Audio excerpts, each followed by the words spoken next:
অন্যান্য প্লাকার নিয়ে আসলে ঢুকতে দেওয়া হচ্ছে, আমি যেটা বলে নেই, বিসিবির সকল ক্রিকেটারকে সম্মান জানায়। আপনি জানেন যে আমাদের অনার বোর্ডে সকলের নাম রয়েছে। আমরা যে 25 বছর ক্রিকেট পূর্তি করেছি, এখানে এমন কোনো ক্রিকেটার নাই যারা বাংলাদেশকে রিপ্রেজেন্ট করে যাদের ছবি ছিল না। সুতরাং এটাই প্রমাণ করে আমরা কিভাবে তাদেরকে শ্রদ্ধা জানাতে চাই। আমি প্রথমে একটা কথা বলেছি, terms and conditions and ticket condition, এবারকার টিকিটের মধ্যে কি আনতে পারবে কি আনতে পারবে না সুন্দরভাবে লেখা রয়েছে। সুতরাং যে খেলা দেখতে আসবে সেটা পড়েই আসতে হবে। এটা খালি বাংলাদেশে নয়, বিশ্বের বহু দেশে, না সব দেশেই হ্যাঁ। কোথায় লকার রুম আছে? আমি আমার আইপ্যাড এখন তো নিতে দেয় না, কি বলে, তো মিডিয়ার লোকজনের জন্য, জেনারেল পাবলিকের জন্য খুব rare. I think I have attended all. এটা ডিপেন্ড করে অ্যাভেলেবিলিটি অফ উপরে, কারণ এটা সম্ভব না। আর এমনি প্রতিদিন আপনি জানেন যে খেলায় গেট ওপেন করে প্রায় 2 ঘন্টা আগে, এবং মিরপুরে যতই খেলা হয়েছে আমার মনে হয় ওয়ানডে T20 সবসময় ফুল হাউস হয়েছে। বাংলাদেশ খেলবে সেখানে ফুল হাউস হয় না, এরকম খুব কমই হয়েছে।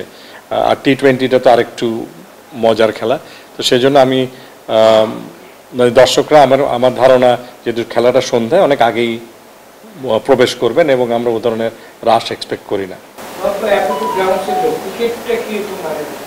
দেখেন, এই ব্যাপারে মনে হয় আমাদের কোনো বলার অধিকার নেই। সেটা আমরা আমাদের ফেসবুকের মাধ্যমে জানিয়ে দিব। সকাল হতে পারে সকাল 10টার থেকে না। আমরা যেটা আপনাকে সিস্টেমটা বলি, বুথে থাকলেও আমরা কিন্তু অনলাইনে টিকিটটাকে প্রিন্ট করে দেবো। ইট ইজ এবারকার টিকিটটা যেটা আপনি পাবেন, ইটস A4 সাইজের প্রিন্ট। সো এখানে এসেও লোকে কিনতে পারবে, কারণ আমরা দেখেছি আমাদের একটা সচরাচর একটা অভিজ্ঞতা হয়েছে যে খেলার দিনেও কিন্তু অনেক লোক এখানে এসে টিকিট কাটতে চায় এই খোঁজে। তো যেহেতু এটা আমাদের প্রথমবারই মেজরিটি আমরা অনলাইনে দিচ্ছি, সেখানেও একটা অংশ থেকে যাবে যারা ম্যাচ ডেতে খেলার টিকিট কাটতে আসবে। যদি থেকে থাকে, আমি তো বললাম যদি অ্যাভেলেবেল থাকে, এমন হতে পারে নাও থাকতে পারে, 10 মিনিটে ও যেরকম বললো সব অনলাইনে সোল্ড আউট হতে পারে। আমরা সেটা টিকিট যে আমাদের সার্ভার আছে তাদের সাথে কথা বলবো। আমার মনে হয় 2টা জায়গায় করা আমাদের সম্ভব। কারণ হলো টিকিটটা কিন্তু ইজ অ্যান অনলাইন টিকিট। আমি আমার ল্যাপটপে আপনাকে টিকিটটা প্রিন্ট করে আমার প্রিন্টারে আপনাকে সঙ্গে সঙ্গে দিতে পারবো। এটা না যে আমার একদম প্রিন্টেড করে এনে আমার টিকিটটা রাখতে হচ্ছে। সুতরাং উই হ্যাভ ফুল অপশান যে ঘরের থেকেও কিনতে পারবে এবং এখানেও অ্যাভেলেবেল হবে। কারণ এটা আমরা করতাম না, কিন্তু এটা করছি কারণ যেহেতু এই অভিজ্ঞতা গত 25 বছর ন্যাশনাল ইন্টারন্যাশনাল ক্রিকেট যখন হয়েছে, আমাদের একটা দর্শক কিন্তু সবসময় সকালে এসে টিকিট কাটতে চায়। এটা আমাদের থেকে আস্তে আস্তে চলে যাবে। আমরা জানিও না যে এবার হবে কিনা। যে গ্রাফিটিগুলো রয়েছে সেই গ্রাফিটিগুলোকে আমরা ক্লিন করব এবং গ্রাফিটি থাকবে। এটা এখনও সিদ্ধান্ত হয়নি। গতবার আপনি জানেন মুগ্ধ কর্নার করা হয়েছিল, যেখানে ফ্রি পানি সরবরাহ করা হয়েছিল। সেটা আলাপ সাপেক্ষে এবছর থাকবে কিনা এটা আমরা ডিসাইড করব। এটা সম্ভব না। আপনি যদি জেনে থাকেন যে বাংলাদেশ ক্রিকেট বোর্ড এবং এই মিরপুর বলেন, আমাদের যেখানে খেলা হয়ে থাকে, সারাদিনে লম্বা খেলা, পানি খেতেই হয়। আমাদের ড্রিঙ্কিং স্পন্সর আছে আপনি জানেন, এবং তাদের পানি সরবরাহ করতে হয়, এবং আমরা সর্বোচ্চ MRP ডিসাইড করে দেই।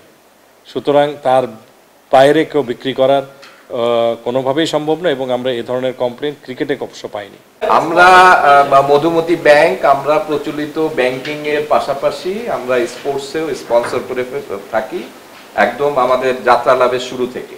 তার মধ্যে ক্রিকেট হচ্ছে আমাদের অন্যতম আগ্রহের বিষয়, এবং আমরা শুরু থেকে অনেকগুলি ক্রিকেট টেস্ট সিরিজ আমরা টাইটেল স্পন্সর ছিলাম, এবং আমরা ক্রিকেট বোর্ডের সাথে আমরা পার্টনার হিসাবে অনেকগুলি উদ্যোগের সঙ্গে আপনারা যুক্ত আছি। সেই লক্ষ্যে আমরা টিকিট সেলিং পার্টনার হিসেবে আমরা যুক্ত হয়েছি, এবং আমরা বিসিবির সাথে বসে দর্শকরা যেন সহজে টিকিট কেটে খেলা এনজয় করতে পারে, তাই এইবারে কিন্তু আমরা বিসিবির সাথে মিটিং করে এটা অনলাইনের ব্যবস্থা করেছি। এবং আমরা আশা করছি অতীতে যে খারাপ অভিজ্ঞতা হয়েছে এবার হবে না। এবার দর্শকরা অনলাইনে টিকিট কেটে সহজে খেলা উপভোগ করতে পারবেন। এবং আরেকটা প্রশ্ন মাহবুব ভাই, সেটা হচ্ছে আনসোল্ড টিকিট যদি কিছু থেকে থাকে সেটাও আমরা মধুমতি ব্যাংক কর্তৃপক্ষ আমরা খেলার দিনে এটা আমরা স্টেডিয়ামের পাশে বুথে সেটা স্মুথলি সেল করার আমরা ব্যবস্থা রাখবো।